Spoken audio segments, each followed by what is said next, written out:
All right, so for our activation circuit, you're going to use a 45-second work period, 15 seconds of rest.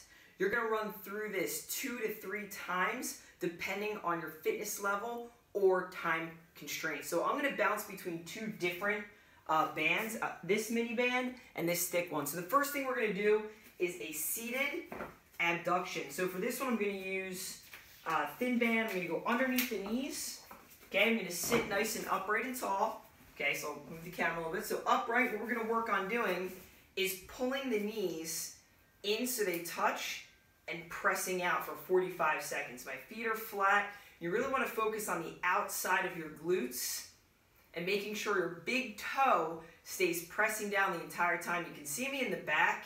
Okay, make sure both legs come in evenly right down the midline and they press out equally. You'll see one leg will start to wonk out. Okay, so we're going for 45 seconds.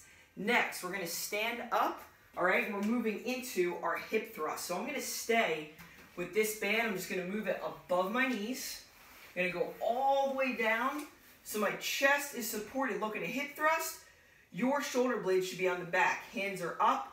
I actually take my elbows and drive them down. So I'm going to press up, making sure they're not over, that just enough I'm squeezing my glutes, I'm looking down, my ribs are down and tight. I'm going to lower down, tap the glutes, come up. Okay, so for 45 seconds, press those feet down, squeeze the glutes, but push your ribs down, and make sure your chin is tucked and you're driving your elbows. You should get some upper back squeeze at the top position. And we're coming back down. The biggest thing to think about is that your hips are up, but your ribs are pressing down. Okay, we're coming all the way back down. Third move in our series is a box squat. So for this one, our band is still going to stay here. Our hands are going to go out in front. You're going to go press and up and just squeeze the glutes at the top. Make sure you're tall. Okay, so you want to make this pretty quick. Just reach the hips back. Don't take a seat all the way down. We're just tap and go. Tap and go for 45 seconds.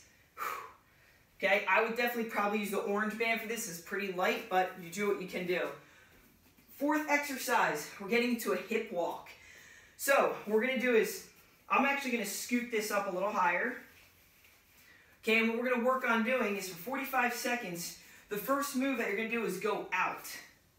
Then in and your foot is straight. Okay, so you're actually making a C with the hip. Okay, then you're going to start to move back. Push that heel outside and make sure that you're squeezing your other glute on the other side to stabilize your body. Okay, so I have my left foot in front. I'm going to squeeze that left glute, push through my right glute, step. Okay, so hip walking for 45 seconds. Excellent. Our final exercise, mini band leg curl. This has become one of my favorite exercises. So I'm actually going to demonstrate this on a foam roller. Okay, so the mini band is going to stay above my knees. Okay, I'm going to press my hips up. I'm going to curl my legs all the way out and then all the way back in. Okay, I'm going to go all the way out, all the way back in. That's pretty rough on the hamstrings. Okay, curl that guy in. If that's not possible, you can use sliders. If you don't have sliders, you can just bridge your hips up and walk your heels all the way out and all the way back in, hitting that high glute bridge at the top. Again, walk those heels with the toes up all the way out, all the way back in. You can also use a stability ball for that. So the key with all the exercises is that you're warming up the entire hip area, glute complex. So again, you want to run through this minimally twice. If you have 3, do it. It's fast, it's quick, it's the activation for the next part of your workout.